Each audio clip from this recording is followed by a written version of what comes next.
Ok. Bah, je sais où est le problème maintenant. Attends, partager l'écran. Et non, moi, je peux quitter dans... Ah non, c'est bon. J'ai un peu de quitter. Bonjour tout le monde, est-ce que vous nous entendez ou pas? Le chat. Oui. Ah, trop cool, merci. Bon bah voilà. Ça va toujours bon. Du coup, ça me filme là. Euh, Qu'est-ce qu'il y a le chat? Donc, chat, on est déjà beau, c'est pas ça. Ouais, ça dépend. Enfin, eux, l'enlève? Eux, ils le voient pas, mais ouais, vas-y, enlève. Et du coup, t'auras pas les questions? Si, moi, je l'ouvre. Regarde dedans. Connectez-vous avec un PC pour la réunion et vous allez. Connectez-vous avec Camille. Ouais, non, j'en ai pas carrément pas besoin. Attends, je vais faire un... Tu veux bien? Non, mais sinon, attends. Comment tu fais quand tu es connecté vraiment. Ah oui, le chat. Bon, on arrive dans 2 petites minutes, hein. Ouais, tu avais. Moi, je l'ai là, mais D'accord, ouais, mais c'est pas, t'es pas connecté sur le non. compte. Attends, mais moi, j'ai pas Zoom. Mais en fait, je ne vois pas le chat et le confond. Si tu le mets sur ta plus grande. Moi, je le mets toujours genre en haut, quoi. Comme ça. Mais sinon, on met en haut, Non, là, je le mets ça genre gêne là, pas. Le chat, c'est pas grave. Et tu fais réduit, là, hop. Ouais. Mettre ça dans... Voilà. Ok, ben merci. Et puis après, tu le réduis, enfin, sinon tu peux l'enlever, tu y retournes de temps en temps. Ouais, ouais. En soi, il est juste là sur ta barre en haut, là. Ok, chat. Et Ok. après, juste à la fin, vous quittez la réunion et c'est bon. Ok, d'accord. Il n'y a rien à faire. Non, non, enfin, rien de Ok. plus. Très bien. Bon, bah voilà. Amusez-vous bien. Mais...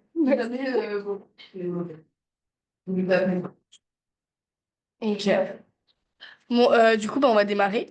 Moi, c'est Camille. Je suis en P2 cette année et j'étais en LAS 1 SVT l'année dernière.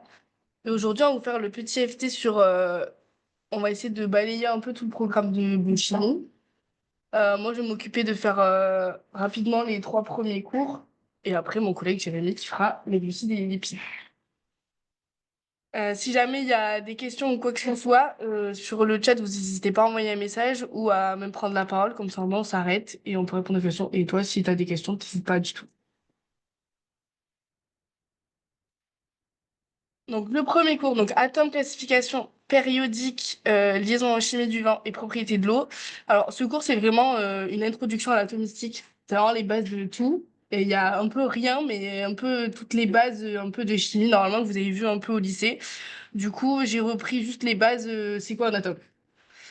Comme ça, au moins, on est tous au clair là-dessus. Donc, un atome, c'est quoi? C'est vraiment ce qu'il y a là au tableau. Donc, vous avez ces particules-là. Vous avez un noyau où vous avez des protons et des neutrons. Donc, les protons, c'est ce qui est chargé positivement. Les neutrons, ça n'a pas de charge. Donc, votre noyau, c'est que du positif. Et autour de ce noyau, il y a des particules qui vont graviter autour, qui s'appellent des électrons. Et ça, c'est ce qui est négatif. Donc, comment on décrit ces atomes? C'est exactement comme ce qu'il y a à côté, là, la description. Vous avez le X, le grand X, là, qui est le symbole de l'élément chimique dont on veut parler, par exemple le Na ou par exemple l'hydrogène avec un H. Le A, le chiffre du haut, ce sera le nombre de masse. Donc, le nombre de masse qui est donc le proton, qui sont les protons et les neutrons. Donc, c'est tout ce qu'il y a au niveau du noyau. Et le Z, ce sera le numéro atomique, qui est donc le nombre de protons, donc la charge positive. Donc, on va se faire un petit entraînement pour voir si vous avez bien compris. Du coup, sur le chat, vous pouvez répondre. Là, je vous ai pris, par exemple, l'atome d'azote. Du coup, si je vous demande le nombre A, est-ce que vous pouvez me dire ce que c'est? Tu peux répondre. J'ai 3. Ouais. Donc ça, c'est tout ce qu'il y a dans le noyau. Ensuite, si je vous demande le nombre de protons, ouais, parfait. Et le nombre de neutrons, exactement, parce que du coup, on aura fait 23, moi, le nombre de protons. Et du coup, Z, c'est c'est le nombre de... C'est 11, donc le nombre de protons. Et en gros, comme... C'est le nombre de protons. Et comme là... C'est neutre. Comment? Non. Si, si, vas-y, dis-moi. Bon, en gros, là, ton atome, il n'est pas chargé. Donc, en gros, il est neutre. Donc, en fait, ce sera égal au nombre d'électrons. Donc là, enfin, on suppose pas, mais on sait qu'il y a le même nombre d'électrons que de protons. Par exemple, tu aurais écrit Na+, on aurait perdu un électron, et du coup, il y aurait une charge positive en plus. Voilà. Donc on aurait eu 10 électrons et 11 protons. Voilà. Donc là, je vous ai pris l'exemple de l'atome d'hydrogène, parce qu'on vous en parle dans votre cours, mais juste voilà, l'atome d'hydrogène, il a un noyau, il y a proton et un électron qui tourne autour. Donc en fait, si on lui arrache son électron, ben, ça devient un proton parce qu'il n'a plus rien autour. Là, je vous ai mis la définition de l'électronégativité. C'est un peu le truc le plus important qu'il y a dans ce cours. Euh, donc l'électronégativité, c'est la capacité d'un atome, d'un élément engagé dans une liaison avec un autre atome à attirer à lui les électrons. Donc en gros, c'est cette capacité à faire des liaisons. Je vous ai remis le tableau périodique avec les différentes colonnes qui sont décrites dans votre cours. Donc la première colonne, vous avez les alcalins, les alcalinotéraux pour la deuxième colonne. Et ce qui est le plus intéressant, c'est la 17, c'est l'avant-dernière, qui sont les halogènes. Donc en fait, c'est des atomes qui vont être hyper électrophiles. Et la tête de file, c'est le fluor. Parce qu'en gros, sur la dernière couche externe, il leur manque juste un dernier électron pour pouvoir être stable. Donc en fait, c'est juste tout ça qui est important. Et du coup, la colonne 18, où eux, c'est des gaz rares, c'est les plus stables parce qu'ils ont toute leur couche d'électrons qui sont remplies.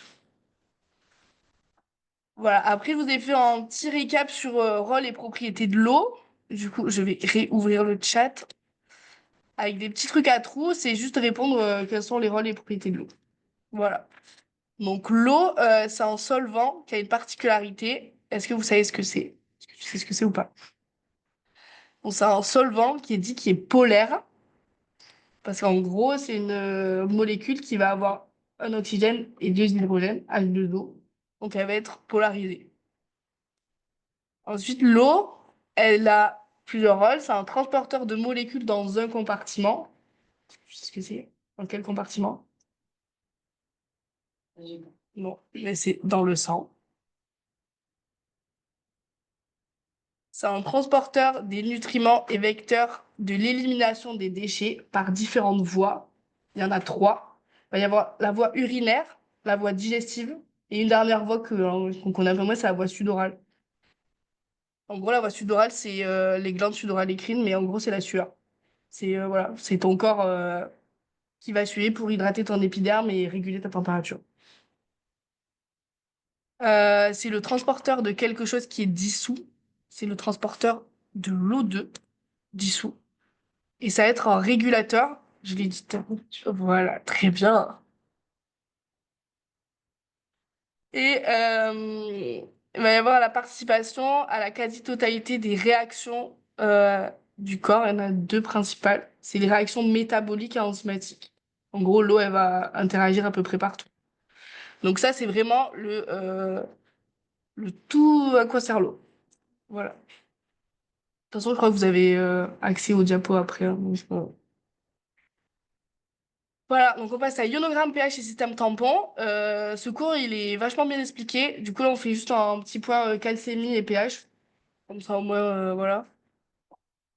Donc, calcémie, elle intervient dans quoi? Elle intervient dans la contraction musculaire myocardique, dans les muscles en général, métabolisme osseux, renforcement des muscles, des os, et activité neuronale, on en parle partout dans la physiologie du neurone.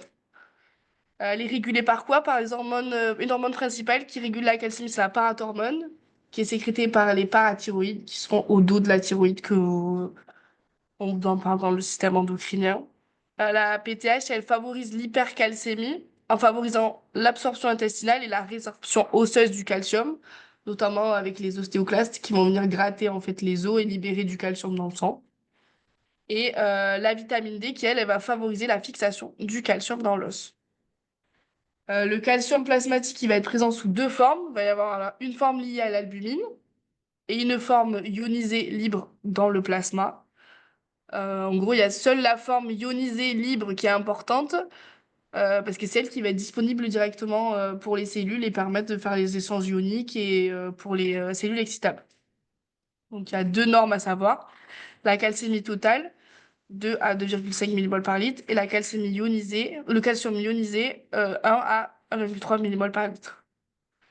Donc, comme on sait que le calcium, il est en lien avec l'albumine. Donc, si on est en cas d'une hypoalbuminémie, on calculera le calcium corrigé. Et en cas d'une hypocalcémie, il faudra regarder la concentration d'albumine, tout simplement. Bon, pour ce qui concerne le pH, c'est un peu compliqué, mais là, il y a vraiment tout ce qu'il faut comprendre, que le pH, c'est un paramètre qui est déterminant du bilan biologique. Tout ça là, c'est un peu compliqué, c'est exactement ce qui a marqué dans votre cours, c'est qu'on définit le pH comme le logarithme décimal de l'inverse de la concentration en H3O+, l'ion hydronium. Donc le pH de l'eau est log de moins 1 sur la concentration H3O+, qui est égal à moins log de la concentration H3O+, qui est égal à moins log de 10 exponent moins 7, qui est égal à 7. En gros, tout ça, ça veut dire la même chose. C'est une égalité. Log de 1 sur, c'est l'inverse de quelque chose. Donc en gros, il faut juste comprendre que c'est l'inverse de la concentration en H3O+. C'est que ça. Donc ça veut dire que plus la concentration non hydronium elle est élevée, plus le pH sera bas, vu que c'est l'inverse. Plus il y en a, plus ça diminue. Ça, c'est, je vous ai mis l'exemple sur les deux solutions, parce que ça peut être un peu piège. Si on a deux solutions qui diffèrent d'une seule unité de pH, celle qui a le pH le plus bas, elle sera 10 fois plus concentrée en ion proton ou ion hydronome que celle au pH le plus élevé. Si on parle de pH sanguin, pareil, vous avez l'égalité qui fait un peu mal à la tête, là, pK plus log de la concentration HCO3- fois H2CO3-, où on sait que pK égale à 6,1. En gros, on sait que HCO3-, ça représente les bicarbonates, et H2CO3-, c'est l'acide carbonique, qui lui, il est issu de la transformation du CO2, lui-même issu de la respiration cellulaire. Donc en gros, le CO2, il est directement lié au pH. Donc en fait, si je vous prends un exemple, un patient qui va être en hypercapnie, par exemple, qui va avoir un taux de CO2 qui est trop élevé, et bien, il va être en acidose respiratoire, par exemple. Ça veut dire qu'il va avoir le pH qui va diminuer. Ou l'inverse, si tu as un patient qui a un CO2 qui est trop bas, il va être en hypocapnie, et bien, il sera en alcalose respiratoire, il aura un pH qui sera trop haut. Voilà. C'est juste l'inverse entre les deux. Et du coup, la norme à connaître, c'est un pH qui est maintenu de manière stricte, donc on ne prend pas les bornes, entre 135 et 145. Voilà. Donc là, je vous ai fait un petit récap de toutes les normes à connaître. Je ne sais pas si tu les connais, je vais remettre le chat pour voir si... Waouh, j'ai déjà donné la réponse du pH. Bon, du coup, kaliémie, c'est entre 3 et 5 millimoles par litre. Le calcium total, je l'ai dit tout à l'heure, est-ce que tu te rappelles? Bon. C'est 2 à 2,5 millimoles par litre. Le calcium ionisé, c'est... Comment? Ouais, exactement.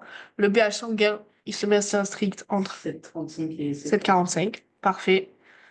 L'osmolarité plasmatique, c'est un peu compliqué, c'est 280-300 milliosmoles par litre. Faut faire attention aux unités.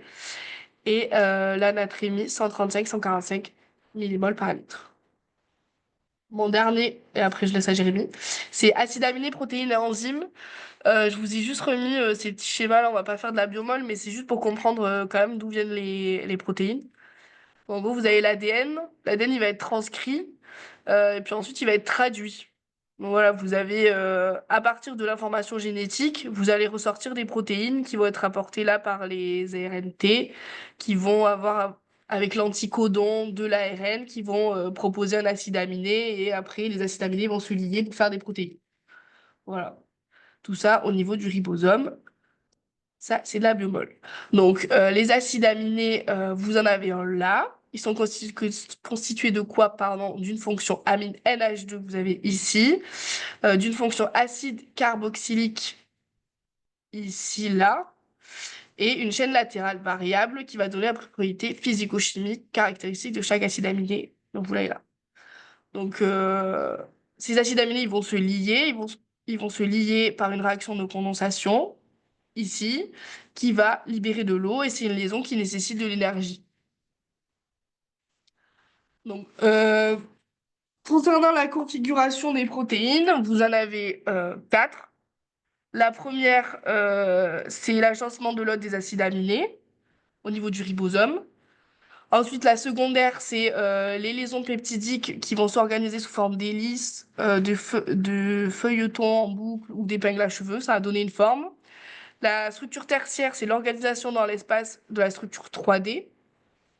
Et la structure quaternaire, c'est que ça concerne que les polymères. Donc, si on vous parle de monomère et de structure quaternaire, ça marche pas. Puisque c'est la structure quaternaire, c'est que l'agencement de deux unités ensemble. Ensuite, les enzymes. Les enzymes, ce sont des protéines qui ont un rôle de catalyse biologique. Elles sont constituées d'une partie protéique, qui est appelée l'apoenzyme, et d'une partie non protéique qui s'appelle le coenzyme. Petit moyen mémotechnique, partie protéique, apoenzyme, il y a un P, donc on ne peut pas se tromper. S'il y a un P, c'est qu'on parle de la partie protéique. Voilà, je vous ai fait un petit tableau récap, les caractéristiques des enzymes. Donc, ce sont des protéines, des catalyseurs biologiques, spécificité de substrat, activité très élevée. Rôle des enzymes, alors, elles ont un rôle à peu près partout. Digestion des nutriments, voie métabolique, transduction du signal, hydrolyse des neurotransmetteurs dans les synapses, dans la synapse. Là, on va faire un petit vrai ou faux. Il y en a trois, et après, je vous laisse. Donc, vrai ou faux, la famille des acides aminés chargés positivement concerne les acides aminés ayant une chaîne latérale basique. Le chat, vous pouvez répondre, bien sûr. Waouh, j'ai donné la réponse. Bon, du coup, c'est vrai. Ouais, merci. Je vous ai mis le rappel avec les quatre familles d'acides aminés, les positivement, ceux qui sont chargés positivement, ceux chargés négativement, donc qui sont une chaîne latérale acide. Et ensuite, vous avez les polaires et les apolaires. Et ceux-là, il faut les connaître. Ensuite, concernant le catabolisme des protéines, la dégradation des acides aminés va donner l'urée, le pyruvate et de l'acétyl-CoA. Est-ce que c'est vrai ou est-ce que c'est faux?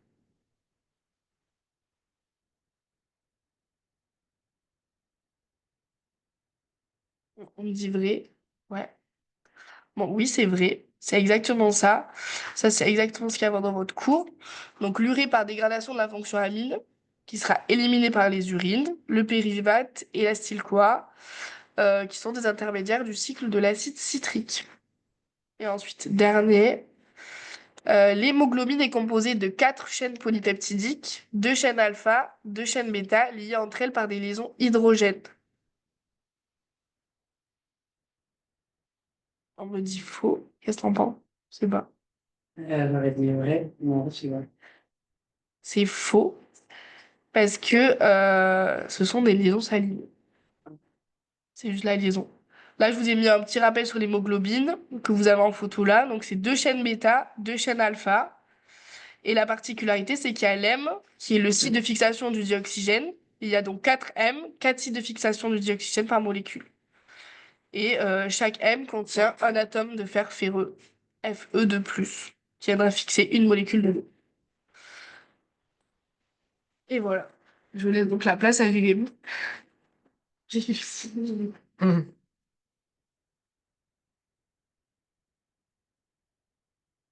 Bon. Alors, ce qui serait bien là, juste avant de commencer, c'est que vous ouvriez une page, enfin, Lucas, hein, qui est en ligne, tu ouvres une page de WooClap et toi, si tu peux le mettre sur ton téléphone, enfin, si tu peux ouvrir WooClap et je vous donne le code tout de suite. Euh, le code à mettre, c'est BDRUPN. BDRUPN. Faire comme ça.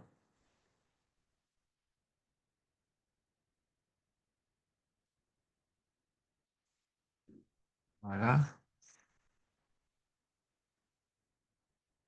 Et je vous mettrai trois petites questions pour qu'on, juste avant de commencer. C'est bon, tu es connecté? Ok. Lucas, c'est bon aussi? Allez, je lance ta première truc.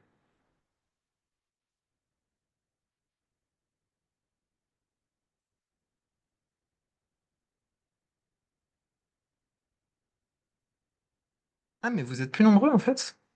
En fait, il y a écrit de trucs, mais il y a... Ah, d'accord. Ah, bah, super.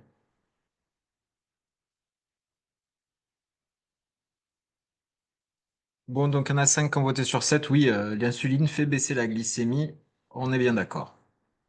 Parfait. Maintenant, je vous envoie une deuxième question. Là, je ne sais pas si vous la voyez. Ouais. Ouais.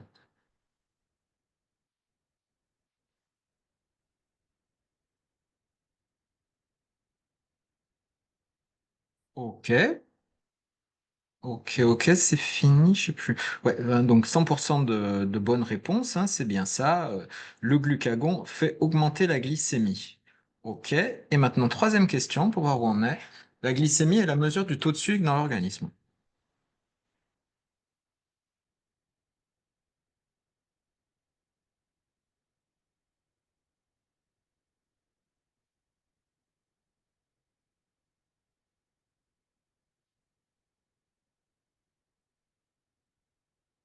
Ouais. Donc j'ai quatre personnes qui me disent vrai, une personne qui me dit faux. Et en fait, c'est bien faux. Bon, c'est piège, hein, c'était juste pour vous faire réagir un petit peu. C'est parce que on mesure pas le taux de sucre dans l'organisme, c'est le taux de sucre dans le sang, en fait. C'est ça qui est important. Et pour bien qu'on ait la notion des compartiments. En fait, voilà, ce qui compte quand on parle de glycémie, c'est bien de se souvenir qu'on la prend dans le sang, quoi. Voilà. Donc, on va passer au petit diaporama. Alors. Les glucides, les trois rôles des glucides. Je pensais que, ouais, qu'il y aurait plus de monde en salle, que ça serait plus interactif, mais est-ce que tu peux me les dire? J'ai oublié ton prénom, dis-moi. Bélise. Bélise. Bélise, est-ce que tu te souviens des trois rôles des glucides? Est-ce que ça te... Ouais. Si t'en as un, déjà, c'est bien, hein. Je me dis, Tu peux mettre le Ouais. Ah oui. style. Ouais, vous pouvez, ouais, les autres, vous pouvez le faire par le chat, hein, c'est clair. Donc si on le fait ensemble, à quoi ça sert les glucides? Les glucides, c'est les sucres. L'apport d'énergie, voilà. Donc c'est métabolique, on appelle ça métabolique. C'est ça, clairement. Le deuxième, c'est, on l'appelle tu mets. structural, ouais, structural, c'est-à-dire donc ça aide à former d'autres molécules. Et le troisième, que qui me revient même plus immédiatement, mais si, si, voilà. Le troisième, ça sert à éliminer des choses toxiques, notamment en particulier la bilirubine. Ça, c'est dans votre cours. La bilirubine, c'est quand les globules rouges sont dégradés, ça donne cette substance toxique et il faut qu'elle soit liée à des glucides pour pouvoir pour ne plus être toxique. Voilà. Donc ça, c'est les trois rôles des glucides à bien retenir. Voilà. Et donc, dans les glucides principaux qui vont nous servir, c'est des exoses. Exoses, Bélise, tu sais ce que ça... Alors, on appelle ça des exoses, c'est-à-dire c'est des sucres à 6 carbones. 6 carbones. Voilà. Et c'est les trois qui nous intéressent. Enfin, les trois qui nous intéressent du point de vue de l'énergie, c'est des exoses. Ils ont 6 carbones. Et c'est le glucose, le fructose et le galactose. Il y a aussi des sucres à 5 carbones qui nous servent, qui sont les riboses ou désoxyriboses, qui sont dans l'ADN, adexyde désoxyribonucléique, et l'ARN, acide ribonucléique. Mais bref, là, ce qui va nous intéresser plus particulièrement aujourd'hui, c'est les exoses, donc les glucoses, le fructose et le galactose. Et vous avez dans votre cours quelques petites notions pour le coup, vraiment de chimie là, les notions d'épimère et d'anomère. Alors bon, épimère, anomère, j'ai plus le chat, c'est dommage. Ah voilà. Qui me le met dans le chat ce que c'est qu'un épimère? Enfin deux épimères en fait du coup.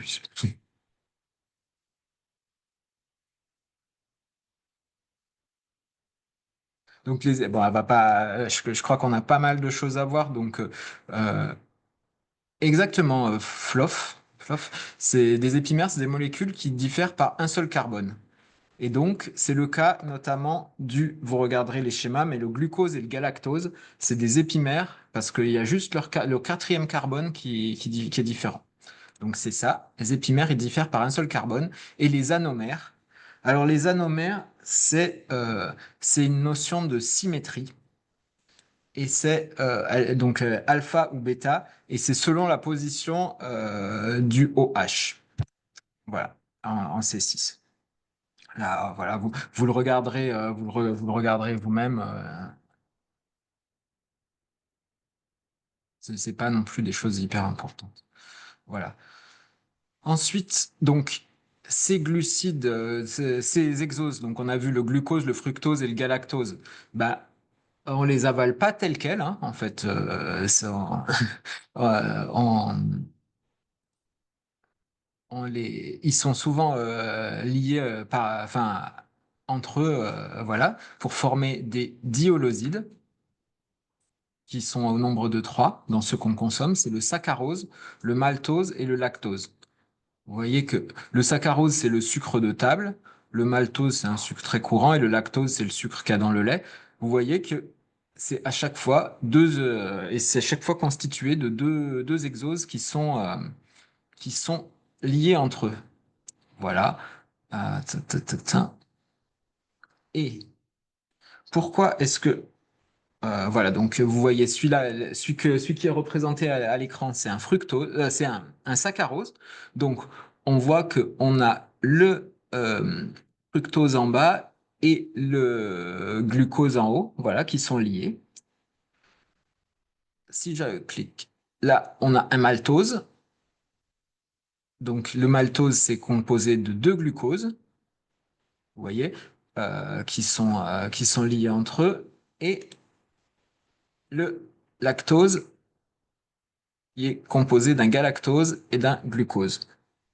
Voilà. Pourquoi je vous embête avec ça, en fait? Euh, ah oui, voilà. Euh, est-ce qu'on passe tout de suite ça? Donc ces diholosides, ils peuvent être au départ, ils sont liés dans des chaînes beaucoup plus longues, notamment la forme de réserve, c'est le l'amidon. Voilà. Bélise, est-ce que tu as en tête un aliment qui est très riche en amidon? Les pâtes, ouais. Les pommes de terre, principalement. Les pommes de terre, c'est pratiquement que de l'amidon. Mais voilà, quand on mange comment dire, des glucides végétaux, c'est l'amidon, quoi. La forme de réserve des glucides chez les végétaux, c'est l'amidon. Voilà, voilà. Et donc, vous voyez que l'amidon, bah, c'est que des chaînes de glucose liées entre eux. Voilà. Donc, grosso modo, si c'est des glucoses liés entre eux, on peut les séparer en deux et ça fait donc des maltoses. Et voilà. Et donc, on a des enzymes qui viennent d'abord couper toutes ces longues chaînes pour former des blocs de deux. Ça fait des maltoses. Et ensuite, les maltoses sont coupées en deux et ça donne du glucose. Voilà. Alors ça, je vais vous passer ces questions. Et ça, c'est important euh, parce qu'en fait, les sucres, on les absorbe sous différentes formes, l'amidon, voilà, plein de choses, mais ils passent dans notre intestin, enfin, ils sont réellement absorbés par notre intestin que sous forme de glucides simples, des exoses. Les trois dont je vous ai parlé tout à l'heure, le glucose, le fructose et le galactose. Il n'y a que ceux-là qui peuvent passer la barrière de l'intestin, quoi. Voilà, il n'y a que sous cette forme. Donc, ils doivent être clivés par des enzymes. Et donc, si bien que, par exemple, la cellulose, qui est le constituant principal de plein de végétaux, notamment la salade, voilà, c'est presque que de la cellulose, c'est des sucres en fait. C'est pareil, c'est des sucres, sauf qu'on n'a pas l'enzyme pour les casser, donc on peut pas, la salade, on peut pas en faire de l'énergie, quoi. Ça nous aide à plein d'autres choses, mais ça donnera jamais de l'énergie parce qu'on n'a pas l'enzyme pour casser et en faire que des petits glucoses. Voilà. Et le lactose, bah, vous savez sans doute qu'il y a plein de gens qui sont intolérants au lactose. C'est parce que en vieillissant, on a de moins en moins. Bah, quand on est allaité, ça va très bien, mais plus on vieillit, moins on a besoin d'être allaité, et donc moins on a d'enzymes pour casser la liaison du lactose, donc qui est entre un galactose et un glucose. Voilà, voilà. Voilà, donc bah, les noms des enzymes, hein, c'est pas bien compliqué, hein. L'enzyme qui coupe le saccharose en deux, elle s'appelle la saccharase. L'enzyme qui coupe le lactose en deux, elle s'appelle la lactase. Voilà. Euh, et voilà. je sais pas s'il y a une fructase, mais là, le schéma donc qui se trouve dans le cours représente bien ça, hein. Là, vous avez la bordure en brosse de l'intestin, voilà. Les entérocytes, les sucres, ils passent là, ils sont clivés, ils traversent l'entérocyte pour rejoindre la circulation sanguine. Voilà. Donc la saccharase, la lactase, elle se trouve dans ce pôle apical, là, dans la bordure en brosse. Voilà.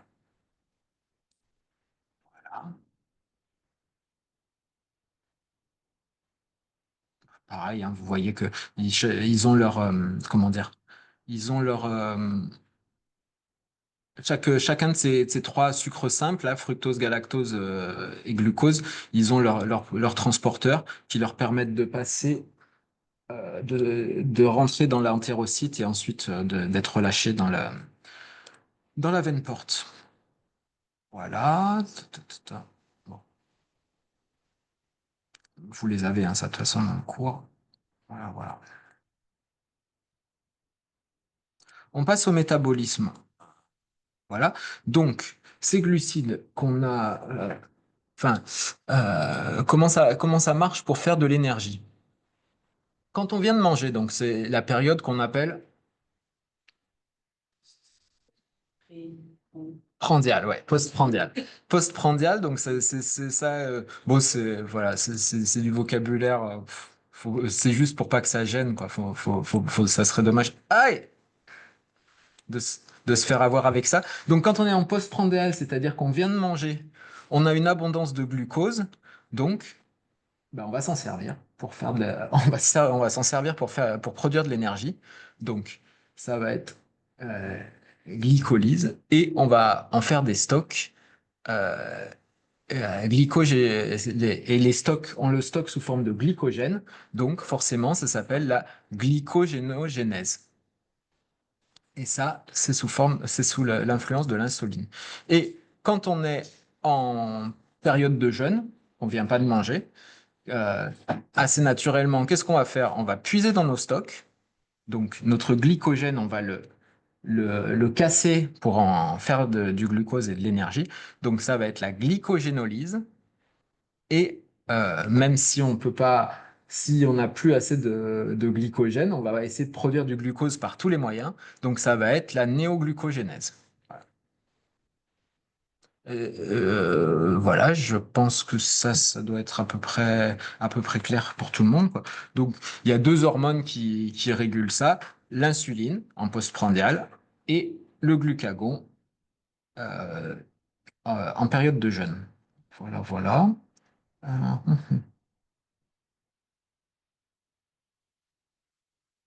je regarde si j'avais pas une autre question à vous poser sur WooClap, mais pour le moment, on va voir que c'est bon.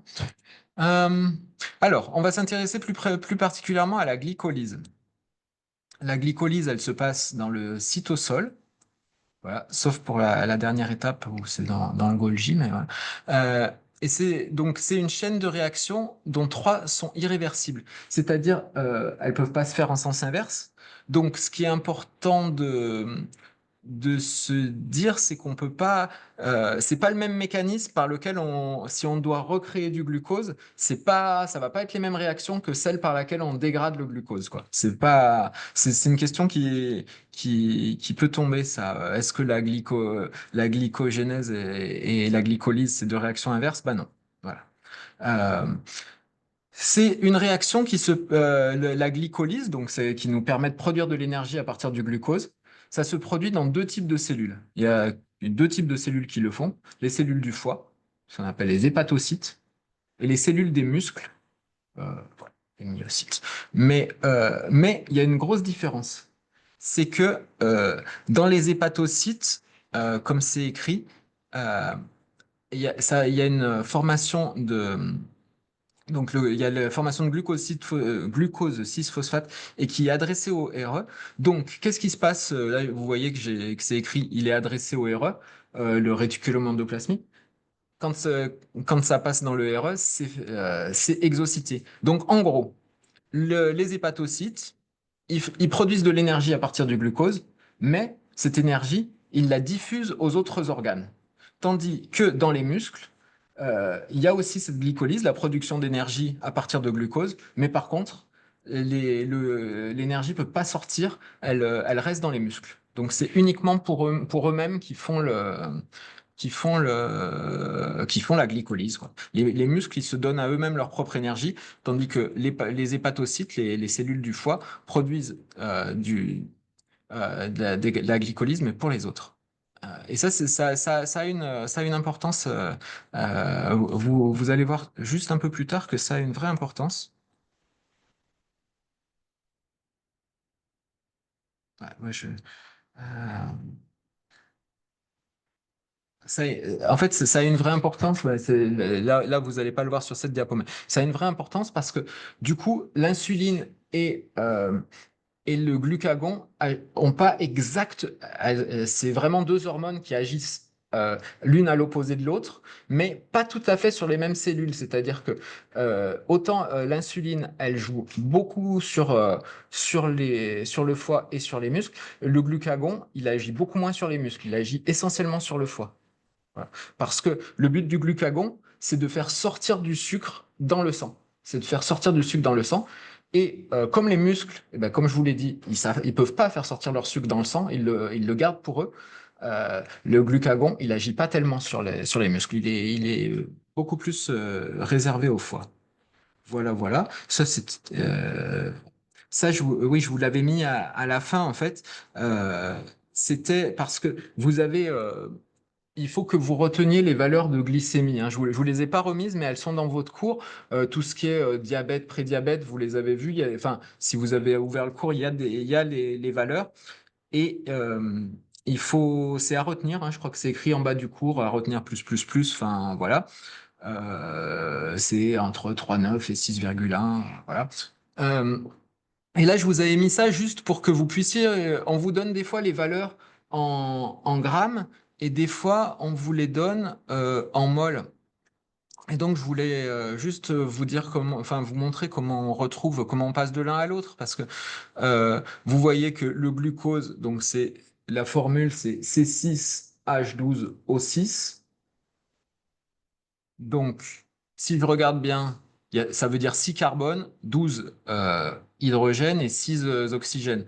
Ça, je pense que vous l'avez vu au lycée, que la masse molaire du carbone, c'est 12, la masse molaire de l'hydrogène, c'est 1, et la masse molaire de l'oxygène, c'est 16.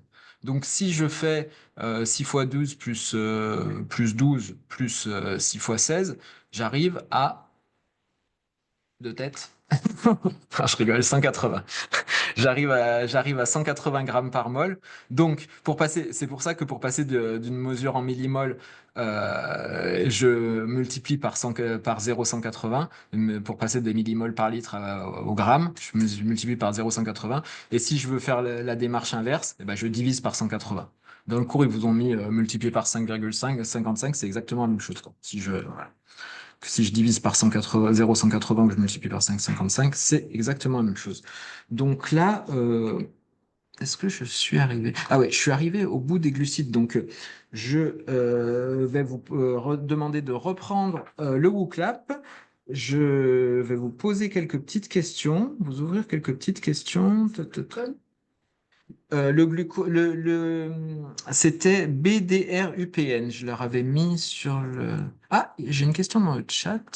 Qui m'a mis. Ah oui, savoir comment on passe de l'un à l'autre, c'est à titre explicatif, mais c'est pas au concours. Bien sûr, c'est uniquement à titre explicatif. C'est pour vous, disons que ça vous permet, si s'il y en a une dont vous êtes sûr, si vous connaissez les mesures en millimol, vous pourrez passer facilement, voilà, vous pourrez passer facilement à l'autre en fait, parce que vous savez pas au concours.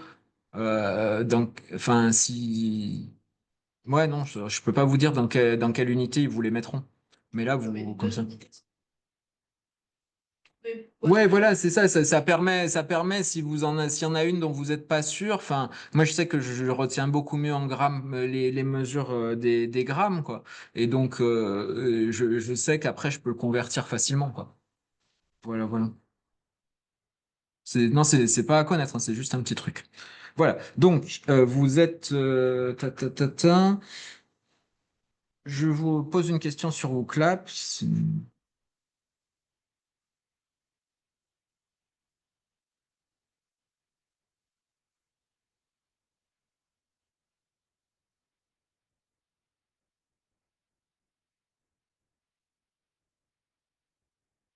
Hop là.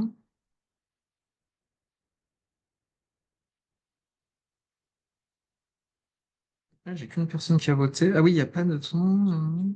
Hépatique et musculaire, les cellules hépatiques et musculaires, hépatique hépatocytes et myocytes.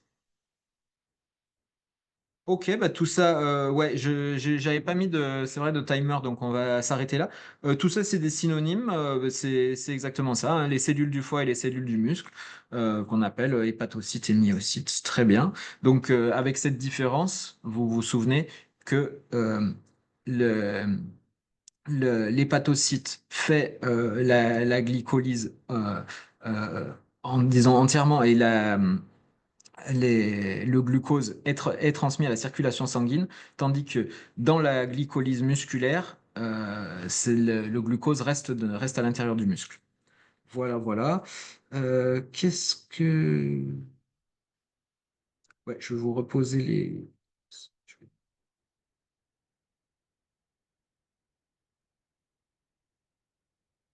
Allez, une petite question.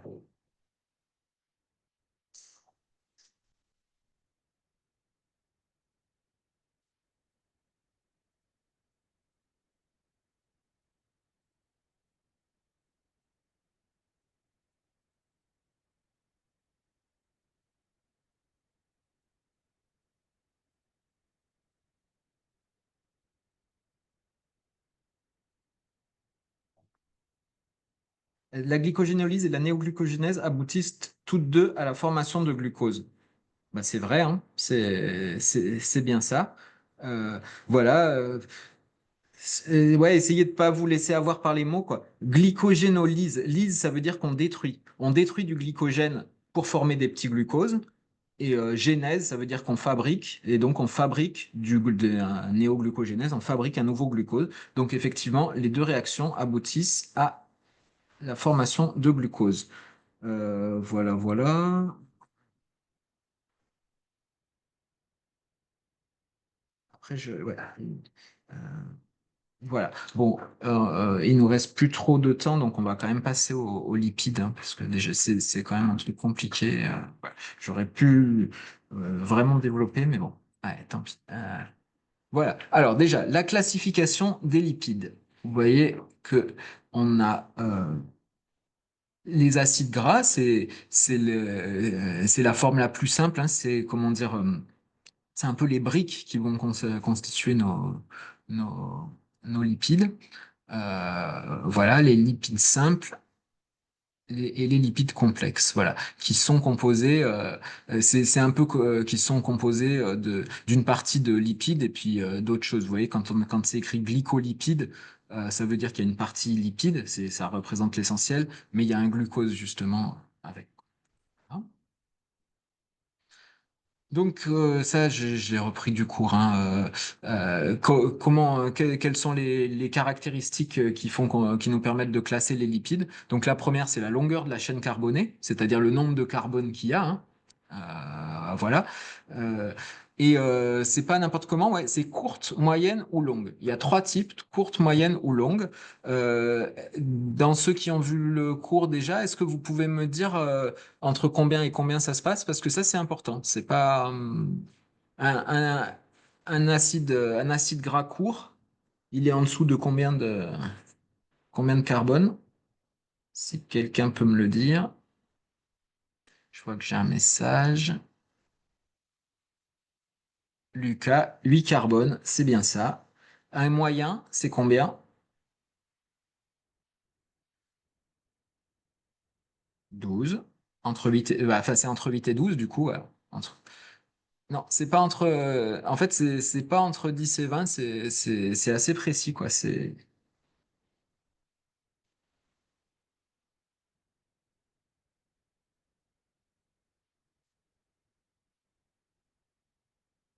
Mais d'ailleurs, je suis en train de me dire que je dis des bêtises. Lucas, non, tu m'as pas donné la bonne réponse. Alors, un court, c'est inférieur à, vous regarderez, mais disons qu'il faut connaître les valeurs. C'est inférieur à 12 carbone. Un moyen, c'est entre 12 et 18. Et les longs, c'est au-delà de 18. Ça a une. En fait, c'est important à retenir parce que c'est ce qui conditionne la manière dont ils vont entrer dans les mitochondries.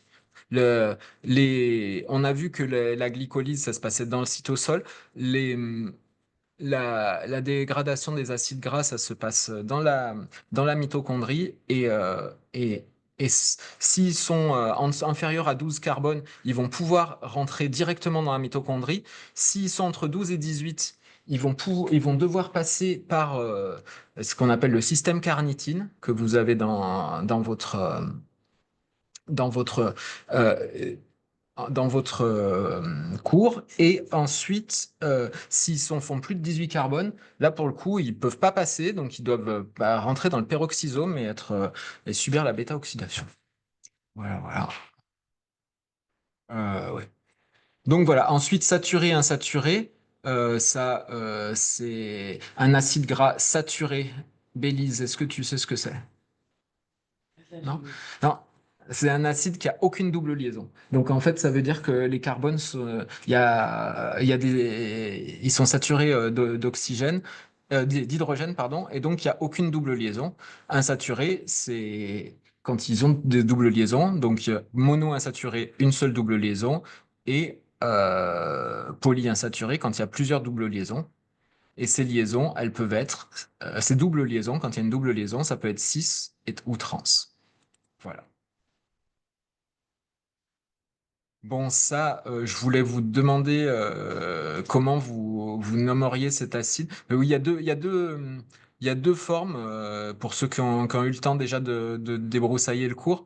Il y a deux manières de nommer les carbones. Il y a la numérotation officielle, quoi, qui est dans l'IUPAC, c'est la méthode scientifique.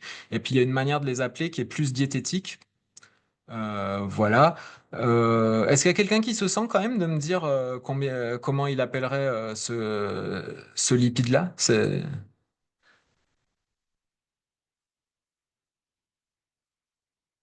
oméga 3 pour diététique, ouais, bravo. Ouais, c'est un oméga 3. Donc en fait, en diététique, on regarde. On prend oméga, donc ça veut dire qu'on commence par la fin. Donc un, 2, 3, il a une double liaison là, donc on l'appelle un oméga 3 parce qu'on part par la fin. Mais dans la, comment dire, la dénomination de l'IUPAC, là, la truc officiel, on part du premier carbone, enfin, du carbone terminal de l'autre côté, du côté COH, quoi. Voilà, voilà. Bon, c'est des détails, je pense pas que vous serez interrogé là-dessus. Et voilà, vous allez voir. Ouais. Et donc, il a 18 carbone, donc c'est oméga 3, 18 carbone, ça va être l'acide linolénique. Voilà.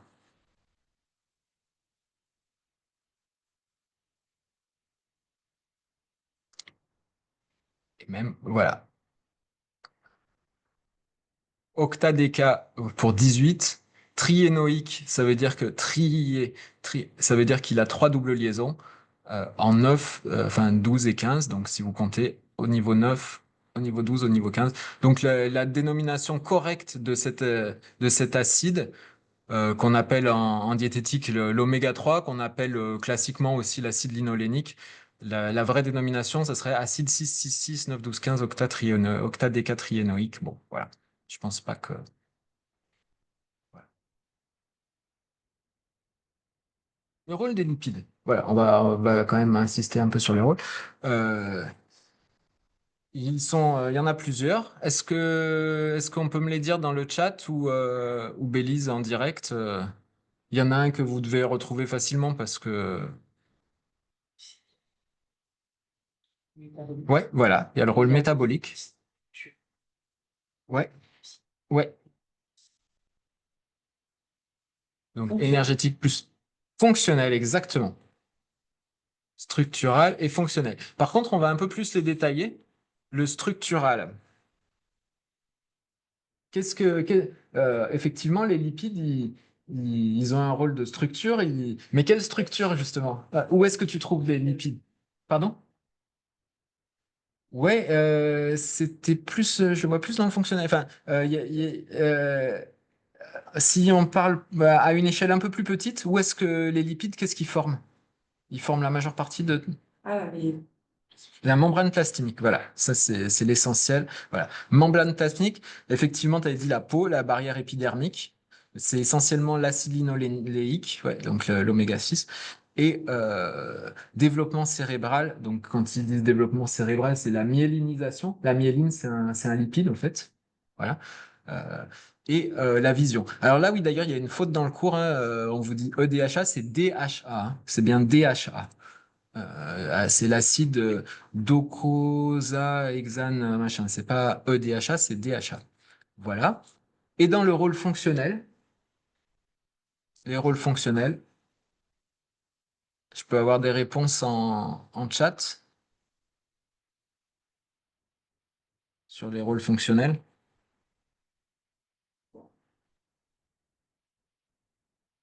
ou en direct, hein. Non, ils sont un peu, ouais, c'est un peu plus compliqué. Là, je pense faut les retenir. Exactement. Ça concerne le cholestérol. C'est un facteur de transcription de certains gènes. Voilà. Et c'est bizarre parce que c'est les gènes de transport du cholestérol. Le cholestérol, il fait facteur de transcription pour ces gènes, les gènes qui servent à le transporter. Bon, bref. La signalisation intracellulaire, bon, bah, c'est la même chose, hein.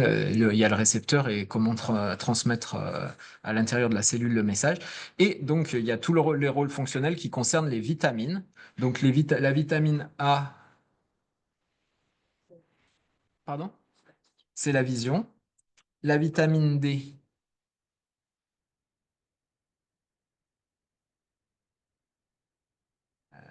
il me semble, ça concerne, merde, j'ai cliqué, ça concerne la peau. La vitamine E, ah, c'est un antioxydant et la vitamine K, c'est un anticoagulant. Voilà. Ah, ah, et bien se souvenir que donc il y a quatre vitamines qui sont des lipides qui sont liposolubles, c'est A, D, E, K. Voilà. Et là, on arrive vraiment dans le dur. Le, donc le transport, le schéma général des lipides. Donc, déjà, faut voir qu'il y a deux parties, hein, exogénous, endogénous, donc exogène, endogène. Donc, ce qui nous vient de l'alimentation et ce qui est produit par nous. Voilà, et séparé au milieu.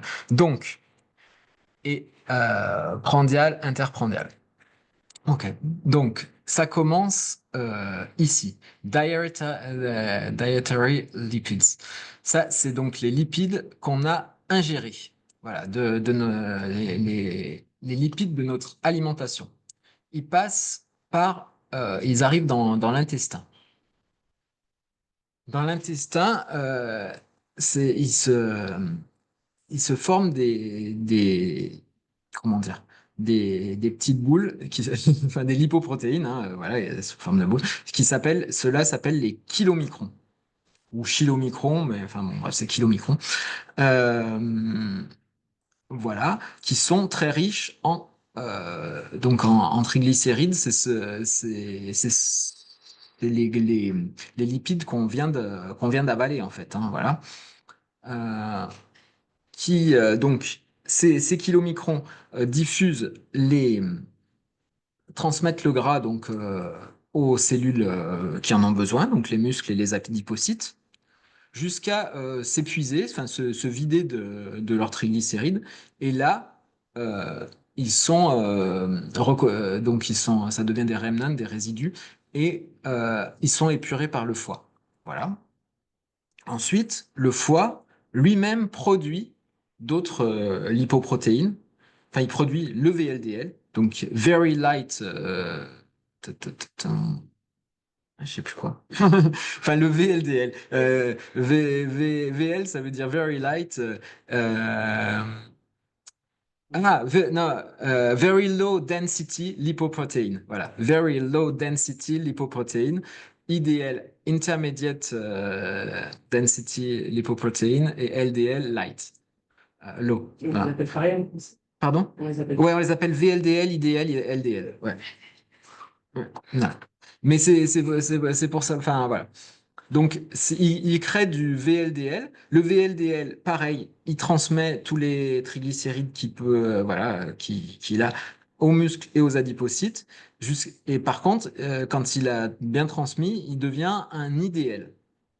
Voilà, IDL. Et là, il a deux destins. Soit il est récupéré par le foie et épuré, soit il devient du LDL. LDL, c'est ce qu'on connaît sous le nom de mauvais cholestérol. C'est le mauvais cholestérol, c'est celui qui bouche les artères. Voilà.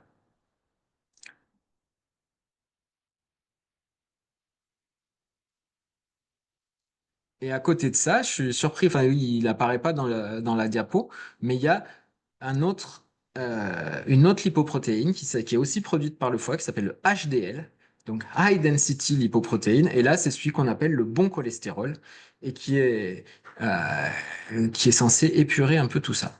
Voilà. Mais ouais, ouais, vous le regarderez de plus près. Voilà. Donc, les différents types de lipoprotéines, on va les récapituler. Le kilomicron, riche en triglycérides. Ensuite, le VLDL, l'IDL, le LDL, qui est le mauvais cholestérol, et le HDL, qui est le bon cholestérol. Est-ce que vous pouvez me dire pourquoi j'ai mis le kilomicron en bleu, enfin, pas de la même couleur que tous les autres? Allez,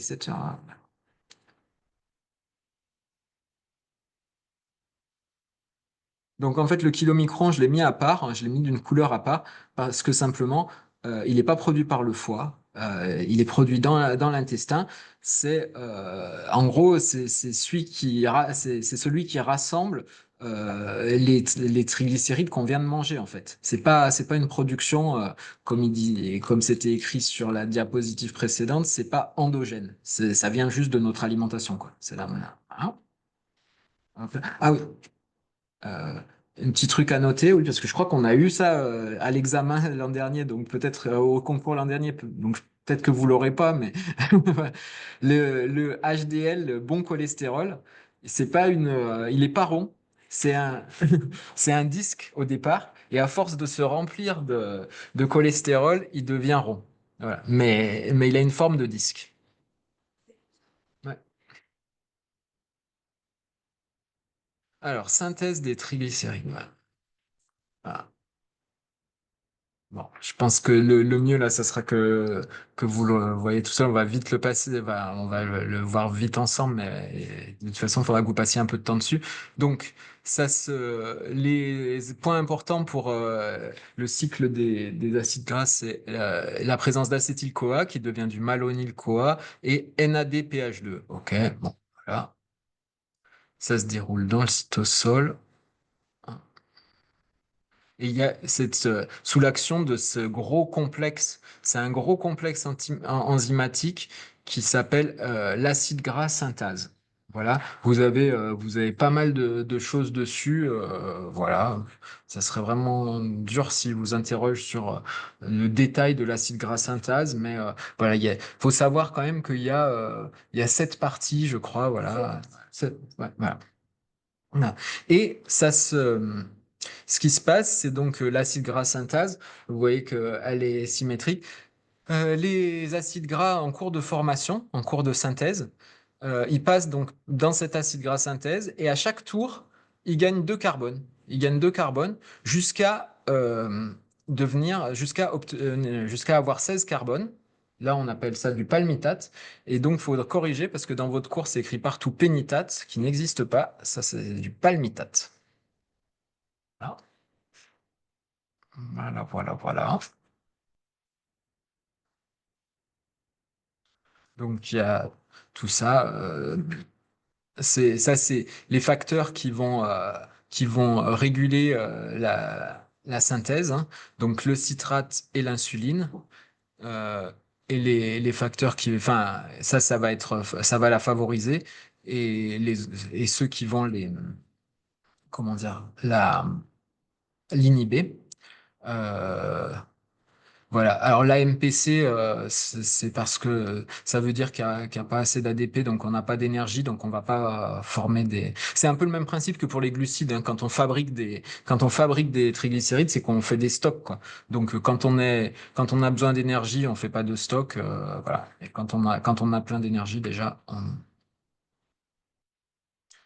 voilà. Donc là, ça correspond à ce que je vous avais dit. La destruction donc l'oxydation, la bêta-oxydation des acides gras, ça se passe dans la mitochondrie. Voilà.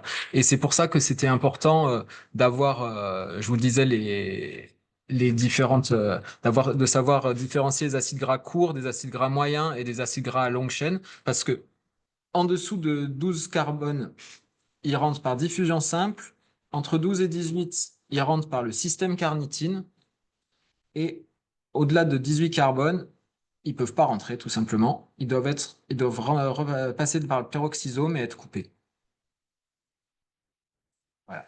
Alors, la bêta-oxydation, c'est le principal phénomène par lequel on produit de l'énergie à partir des acides gras. Mais il y en a d'autres qu'il faut aussi vite fait connaître, hein.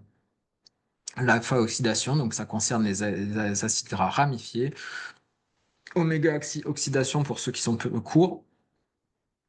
Voilà, la GPI, pour ceux qui sont polyinsaturés, voilà, acide gras polyinsaturé. Euh, et peroxysomal, donc ça se passe pas dans la mitochondrie, mais dans le peroxysome. Voilà, bah, c'est à peu près tout ce que je pouvais vous dire sur les lipides. J'ai conscience qu'il faudra quand même que vous regardiez ça de près vous-même. Je peux peut-être vous poser quelques petites questions, juste, voilà, il est 7h05. Ah, c'est tout. Ah, je croyais que c'était. Ah, je croyais qu'on. Ah, ça allait beaucoup plus vite que. D'accord. Je sais pas pourquoi, j'étais persuadé qu'on avait fini. Euh, donc, sur WooClap, on va poser quelques petites questions. Voilà, vous y revenez. Hop là. Laquelle ou lesquelles de ces lipoprotéines est ou sont produites par le foie?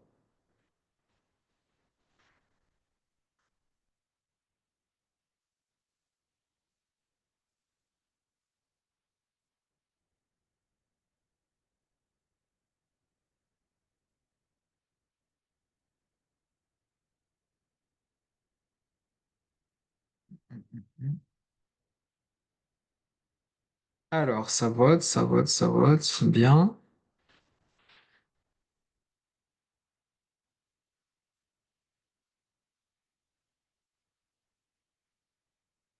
Ok. Donc, j'ai le VLDL. Ok, tout le monde l'a mis. Là-dessus, on est bien d'accord. Mais par contre, IDL, il y avait. Enfin, donc kilomicron, c'est bien, vous me l'avez pas mis. Ça, c'est bien. Vous avez compris qu'il n'était pas là. Le VLDL, très bien, il est produit par le foie. L'IDL, vous me l'avez mis à 71%. Et là, par contre, si c'était un petit piège, hein. Il n'est pas directement produit par le foie, c'est le VLDL. Et si je reviens, vous voyez que sur le VLDL, il est produit par le foie. Et c'est lui, et c'est ce VLDL qui se transforme en IDL. Donc en fait, l'IDL, on peut pas dire qu'il est produit par le foie, c'est juste la dégradation du VLDL, quoi. Voilà. Donc les bonnes réponses, c'était VLDL et HDL. Voilà, voilà. Ensuite, deuxième question, laquelle ou lesquelles de ces lipoprotéines sont produites dans l'intestin?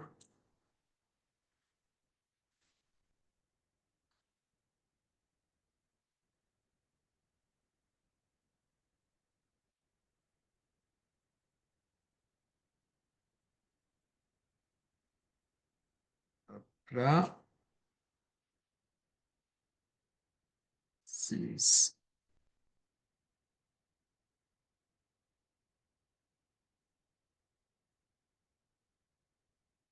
7, ta, ta, ta, ta.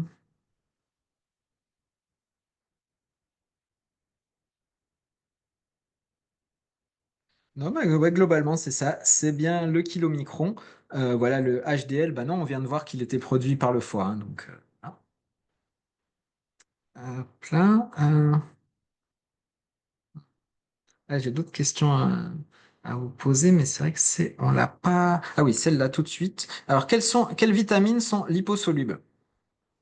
Ah, là, vous avez le choix.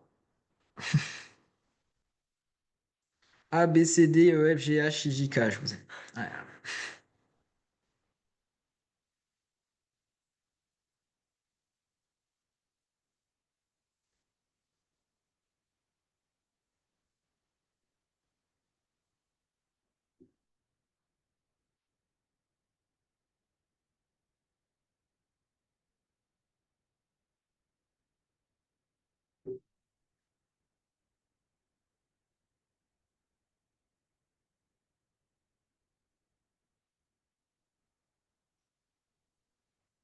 Bon, alors, globalement, à part une vitamine B, une vitamine C, tout est juste.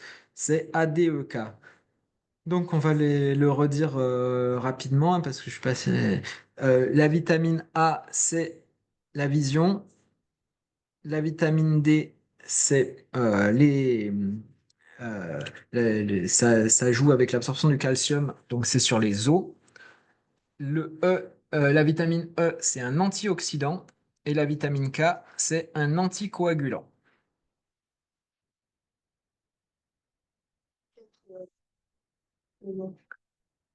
Donc, au cas où vous n'avez pas entendu, je viens de me faire reprendre de voler et elle a complètement raison. La vitamine K, donc, ça joue dans la coagulation, ça permet de favoriser les facteurs de coagulation et effectivement, c'est les antivitamines K qui sont des anticoagulants. Donc la vitamine K, coagulant. Ah, merci Camille. Voilà. Euh, et alors, peut-être, je vais poser juste cette question-là. Je ne vous l'ai pas redit, mais pour ceux qui ont vu, qui ont eu le temps de voir le cours, les lipoprotéines, je vous les ai présentées dans un ordre. On les classe par densité, en fait, par densité. Et il y en a qui sont plus légères que l'eau. Et faut savoir que voilà, le kilo, ouais, on les classe de la moins dense à la plus dense.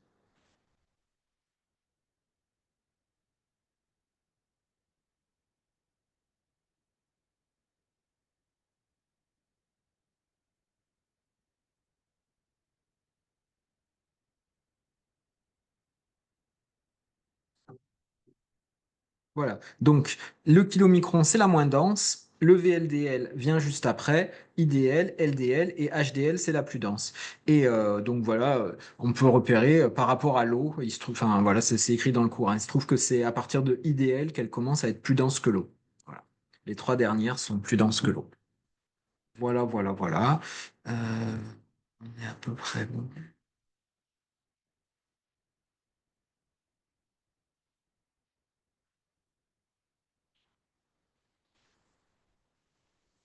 Voilà. Moi là, j'ai un peu fini ce que j'avais structuré. Euh, est-ce que vous auriez des questions? C'est vraiment le moment de les poser parce qu'on est là pour vous répondre. Et Et si voilà. jamais il y a des points du cours que vous voulez Ouais. qu'on réapprofondisse ou quoi? Voilà, le mieux, c'est si vous avez vu votre cours et que vous avez une question précise, c'est top. Ou sur ce qu'on vient de dire qui n'était pas clair.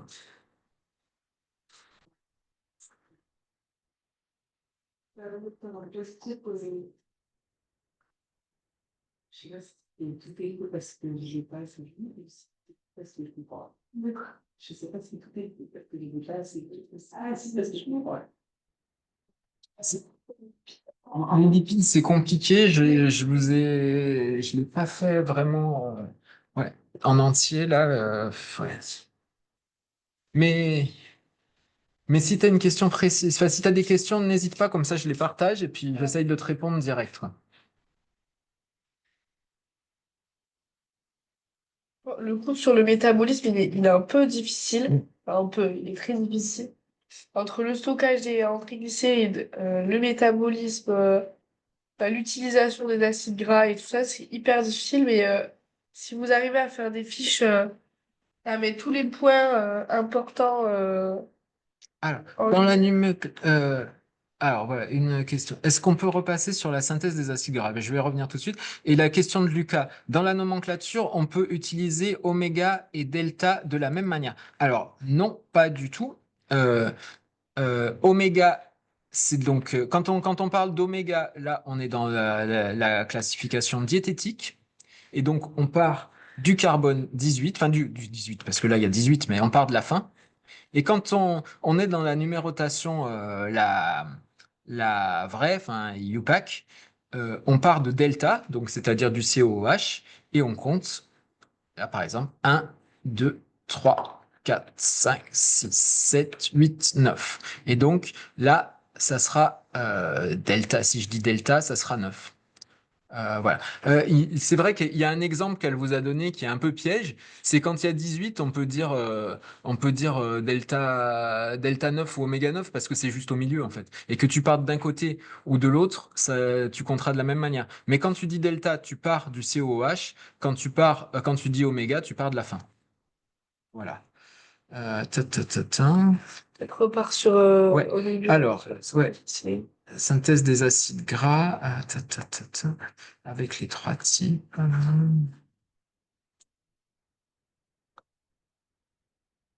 Alors, synthèse des acides gras, là, on va y revenir.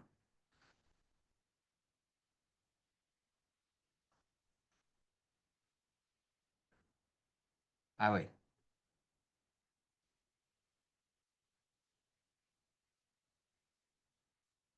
Donc, voilà, je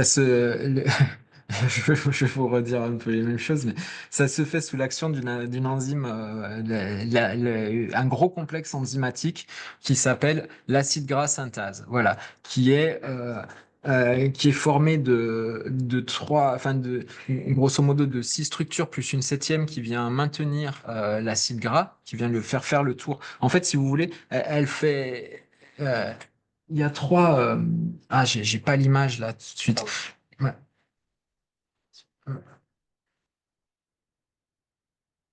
Mais en gros, vous avez votre acide gras qui est tout petit, enfin voilà, on part du malonyl-CoA. Le malonyl-CoA, si vous regardez sur Internet, je crois qu'il y a trois carbones en fait. Et en fait, il fait le tour. À chaque fois, il passe dans cette enzyme, elle est un peu. Enfin, ce complexe enzymatique est grosso modo, ça forme un rond. Et à chaque tour qu'elle fait, elle gagne deux carbones. Et voilà, et jusqu'à devenir du palmitate. Et ensuite, quand on a ce palmitate, c'est écrit qu'elle peut acquérir d'autres fonctions. Elle peut être liée à des glycérols. Vous en avez trois. Du coup, ça fait ce qu'on appelle un triglycéride. Et le triglycéride, c'est la forme de stockage, en fait. C'est sous cette forme-là que dans votre tissu graisseux, dans vos adipocytes, en fait, euh, c'est euh, c'est sous cette forme-là qu'est stocké le gras, quoi. Voilà, voilà. Euh, les dyslipidémies, ouais, alors le truc c'est que je l'avais pas vu dans votre cours. Nous on avait ça effectivement, mais je l'ai pas vu. Il me semblait que ça avait un peu sauté cette année. Je sais pas. Par rapport aux dyslipidémies, il faut voir les deux tableaux que la prof donne ou seulement celui avec les deux types expliqués, parce que elle a dit qu'il y a trois dyslipidémies, mais l'un des deux tableaux présente les cinq types. Ah ouais, c'est peut-être l'ancienne. Bon, de toute façon, tout ce qu'elle dit, Ouais, il faut le savoir, hein. ouais. Mais c'est vrai que j'ai pas retrouvé dans le cours de cette année exactement la même présentation que nous on avait l'an dernier, effectivement. Et Ok, non. elle a forcément dû vous dire dans la vidéo, il y a une ancienne classification Oui, et il y a une les nouvelle. deux. Il Ouais. y a les deux. En fait, elle vous interrogera que sur la nouvelle, quoi, le tableau de droite, en fait. Voilà, elle dit bien, on va voir les trois types. Je suis désolée, je suis malade, hein. Les trois types de dyslipidémie. Et c'est celles qu'elle décrit plus bas, et c'est celles qui sont le plus importantes. Voilà. Parce que l'autre, ça correspond en fait à l'ancienne classification. Voilà.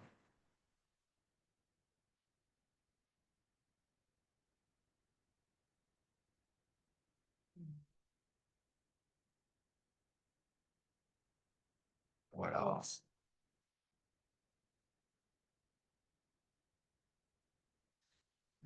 Ouais. On peut revenir aussi Ouais. sur les protéines ou sur les glucides hein, si Ouais. jamais. Ouais, carrément. Sinon, ouais, ouais, donc là, puisque je vois que je suis sur la régulation de on m'avait demandé la synthèse, donc là, on est sur la régulation de la synthèse. Euh, on peut essayer de le refaire ensemble. Le citrate. Voilà, le citrate, c'est ce qui donne. Ça va marche avec l'acétyl-CoA. Donc, quand il y a du citrate, ça veut dire que il y a de l'acétyl-CoA. Donc, ça veut dire que, comment dire, on a les ressources nécessaires pour les fabriquer. Donc, c'est normal que ce soit un facteur favorisant. L'insuline, ça veut dire que quand il y a de l'insuline, ça veut dire qu'il y a déjà beaucoup de sucre dans le sang, donc on n'a pas besoin, comment dire, de produire d'énergie à partir du gras. Donc qu'est-ce qu'on va faire? On va le stocker. Donc on va synthétiser des triglycérides.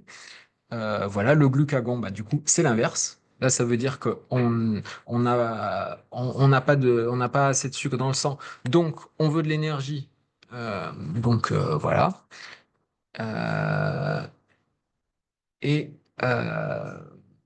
voilà, ah oui, ça c'est un truc, c'est vraiment piège. C'est-à-dire qu'on vous parle d'acétyl-CoA et il y a aussi acyl-CoA. Mais acyl-CoA, moi, je sais que je mélange toujours les deux, mais acyl-CoA, en fait, ça veut simplement dire on a les acides gras activés, c'est des acides gras activés. Donc ça veut dire qu'ils sont prêts à être mis sous forme TG, quoi, en fait. C'est donc voilà. Ça veut dire donc si vous en avez acide quoi, c'est les acides gras activés. Donc si vous avez déjà, je veux dire pas mal d'acides gras activés, vous n'allez pas les synthétiser quoi. S'il y en a déjà beaucoup, donc ça va comment dire inhiber la synthèse puisque là vous en avez déjà beaucoup de synthétisés.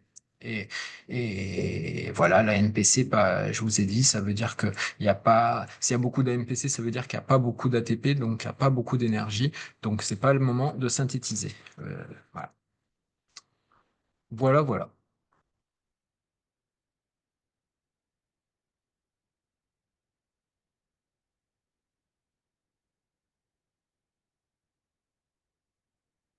Ouais. Sur les lipides, c'est à peu près tout ce que je peux vous dire parce qu'après, je vais vous dire des, des sottises, hein. Voilà.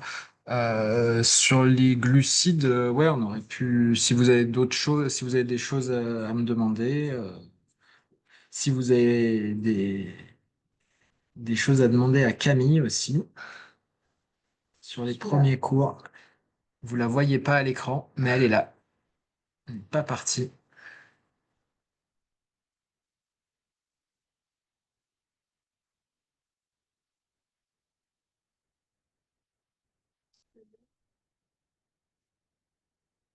Pas conserver les points.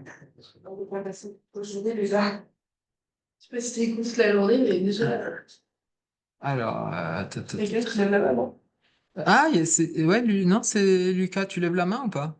Après, Ouais, j'avais il une faut. question en fait. Ah, bah oui, très Vas-y, bien. vas-y. Voilà, super. Par rapport au diabète dans les glucides, Ouais. c'est quoi, comment on peut différencier le diabète de type 1, de type 2 et le diabète insipide? Alors, ouais, le diabète insipide, on va tout de suite l'écarter parce que finalement c'est un mot qui trompe, mais ça a pas grand-chose à voir avec le sucre quoi. En fait, voilà, l'insuline, voilà, il vous en a parlé dans la partie historique quoi en fait. Hein. Nous, quand on parle de diabète, c'est donc ce qu'on appelle le diabète sucré. Ok? Donc et ça comprend les diabètes type 1 et type 2. Là-dessus, on est d'accord? Tu peux remettre ton micro hein, qu'on échange, Lucas. Ouais, ça marche, je comprends là. Et voilà, donc les diabètes type 1 et type 2, ils sont assez différents en fait.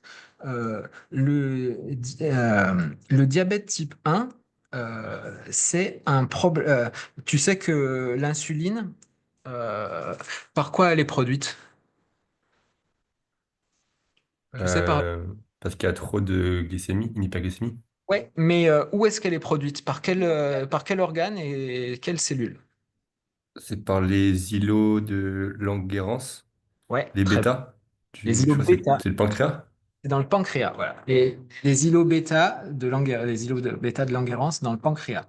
Voilà. Alors, en fait, le diabète type 2, c'est une maladie auto-immune. Diabète type 1, pardon. Diabète type 1, c'est une maladie auto-immune qui attaque les cellules bêta, les îlots bêta de Langerhans, et donc qui détruit tes cellules qui produisent de l'insuline.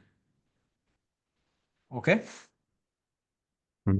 Est-ce que c'est bon, t'as compris, Lucas, t'as Ouais, entendu? ouais, ouais, je Donc, comprends. Du coup, est-ce qu'on peut dire que j'ai entendu des mots genre insulinodépendant? Est-ce que ça fait référence au diabète de type 1? oui, Ça, ça dit plus peut, trop, ouais, ça. ouais, on le dit plus trop. Enfin, on le dit, mais effectivement, le diabète type 1, oui, je crois qu'on peut dire insulinodépendant, mais le diabète type 2 aussi, Il à peut le bout d'un moment, devenir. il peut le devenir. Donc voilà. Le principe, surtout, c'est que, donc, diabète type 1, maladie auto-immune, qui attaque tes îlots bêta de Langerhans, donc ton corps peut plus produire d'insuline. Ok. Voilà. Ça touche des personnes jeunes.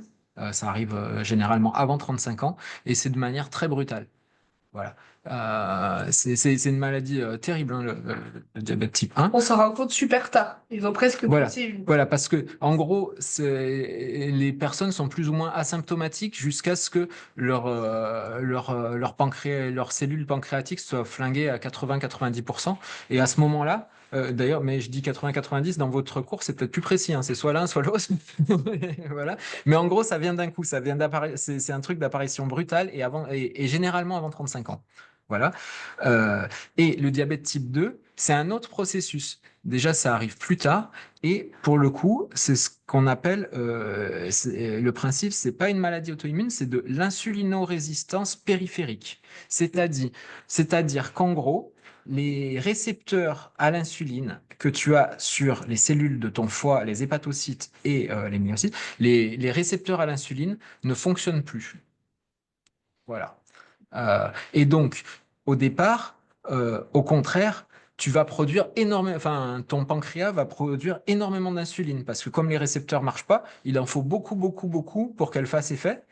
Et là, le pancréas, et donc c'est pour ça que c'est pas un diabète au départ insulinodépendant puisque au contraire, t'en produis à fond de l'insuline. Donc on n'a pas besoin des gens de leur faire des piqûres d'insuline, des diabètes type 2 au départ. Sauf qu'au bout d'un moment, le pancréas s'épuise et il peut plus en produire et ça finit par devenir insulinodépendant, si, si je ne Ok, m'abuse. j'ai compris. Merci beaucoup. De rien.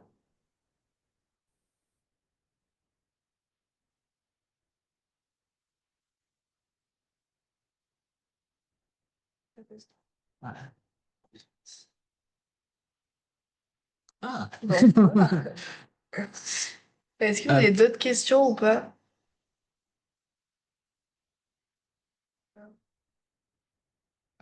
voilà.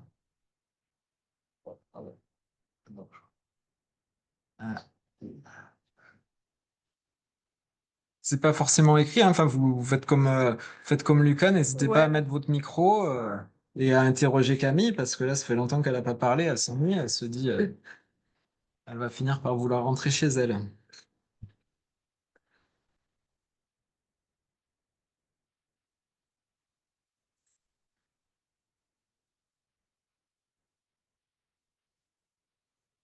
Bon, ça va. Bon, bah, s'il y a vraiment rien, Vous voulez pas. ouais, on va s'arrêter là, hein, je pense. Voilà. Alors juste, ouais, je vais faire, juste préciser quand même que enfin, en tout cas, j'ai une question pour Camille, mais qui n'a rien à voir avec le cours. Ah bon, bah, alors je termine juste ma phrase, mon petit disclaimer en fait que j'avais fait l'autre fois aussi pour les LAS 3. Là, j'ai essayé en ce qui concerne ma partie, euh, il y a des points que j'ai sautés, hein. C'était juste pour essayer de vous faire comprendre un maximum de choses, notamment les trucs de compartiment, quoi, que voilà, que quand on parle de glycémie, ça se passe bien dans le sang, c'est pas parce qu'il y a du sucre dans le sang qu'il y en a dans la cellule, enfin voilà, il y a des échanges, voilà. Je voulais vous faire comprendre des trucs. Mais ça, évidemment, dans le cours, il y a des passages que j'ai pas du tout abordés, notamment la question de Lucas. C'est des choses à savoir absolument, quoi. Oui, Voilà, c'est voilà. pas exhaustif tout ce qu'on a fait. Même moi, je vous l'ai dit. Euh, du coup, ta question, t'as dit que t'avais fait de l'AS1 SVT. Oui, j'ai fait de l'AS1 SVT. Exactement, ce que j'ai dit tout à l'heure. Dis-moi, est-ce que tu as une question par rapport à ça ou pas? Oui, à Avignon. Oui, en effet.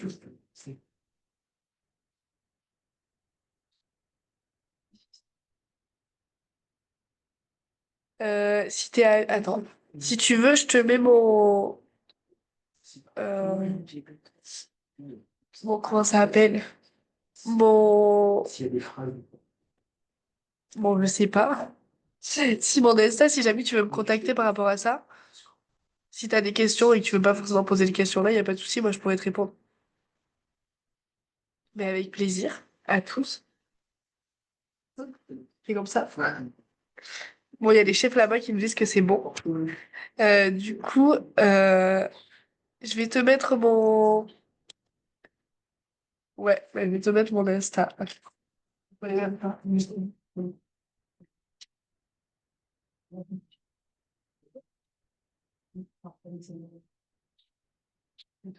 vais te mettre mon Messenger alors. Bonne soirée à tous. Rentrez bien. Enfin non, vous êtes déjà chez vous. Ils sont chez nous, Ils sont déjà chez vous, je sais pas pourquoi tu dis ça. Non, mais c'est juste que vous partez chez moi.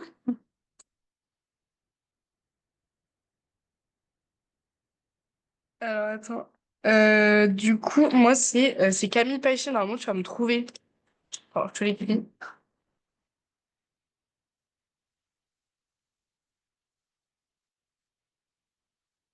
Il y a marqué que je suis scolarisée, enfin, je suis à l'université Aix-Marseille. Ouais, sur Messenger. Tu peux me contacter, il a pas de souci. N'hésite pas à me harceler si jamais je vois pas ton message. Ou tu envoies-moi un message de suite, comme ça je te dis que j'ai les bien reçus.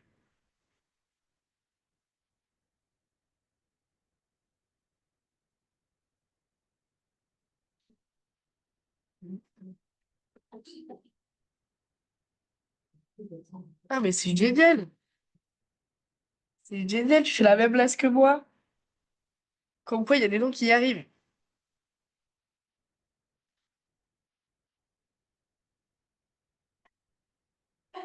Bon, on voit.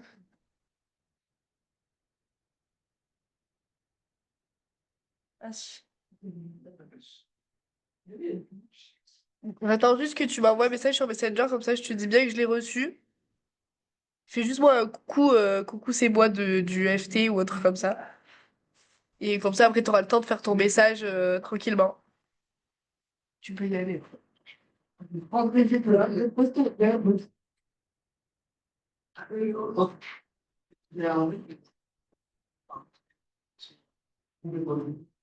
Déjà, vous me mettez une deadline. Parce que... Ouais, tu fais les écuries. Ça? Non, parce que. Ah non, j'ai une idée. Je me suis mis en préparation. Comme tu disais, ouais, comme tu pourrais, ça me donne un rythme. Par contre, je pense que ça va. Même si c'est pour avoir une mauvaise note, c'est pas grave. Ouais, Après moi je l'ai pas fait et ouais. Non, mais je vais. Ouais, c'est vrai que c'était uniquement ça en fait. Je faisais pas des freestyle, des trucs comme ça. Ouais, mais là c'est vraiment de ça. ouais. Là il faut que tu lâches la ligne majeure et que tu fais tout le mineur. Si, ils ont changé les règles, je peux avoir 9 pour aider. Il y a plusieurs blocs et je dois avoir. Non, mais j'ai droit à avoir 9 dans un des blocs. Et en fait, il y a deux blocs vraiment faciles. Enfin, il y a un bloc sport, un bloc Ouais. distanciel tous. Ouais. Et le bloc difficile, c'est scientifique et je peux vraiment. Ouais, tu fais la santé là. Il n'y a pas de. C'est dur. Ouais, c'est Ouais. dur. Et franchement, je te vois. Franchement, Ouais. ça vaut le coup. Bon, c'est dur après aussi, hein. Sincèrement, moi je m'attendais à ce que ce soit la balade. Ouais, ouais, c'est ça. C'est trop bête. Je sais pas si elle est encore là. Ah, Ça me prend un peu de temps parce est-ce que j'ai pas de compte? Non, mais t'as quoi comme compte sinon? Attends, je te file mon Insta sinon. Parce que de toute façon, il n'y a plus que nous là. Et vous pouvez. Bon, c'est pas grave. Comment? Non, non, bon.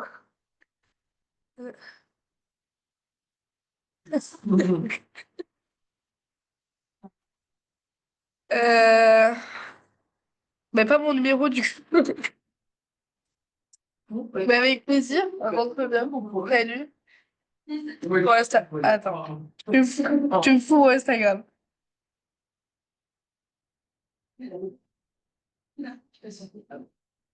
Bon, j'avais pas Facebook non plus jusqu'au début de l'année. Bah ouais. Je te mets mon Instagram du coup. Ça c'est moi. Camille Point de Pessage, c'est mon Insta.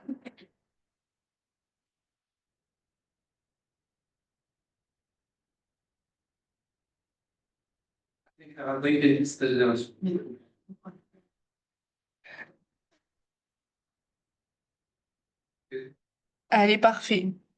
Je viens de t'accepter.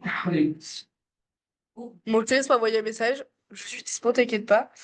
Et voilà. Du coup, je te souhaite une bonne soirée et à la prochaine, hein. Salut. Je mets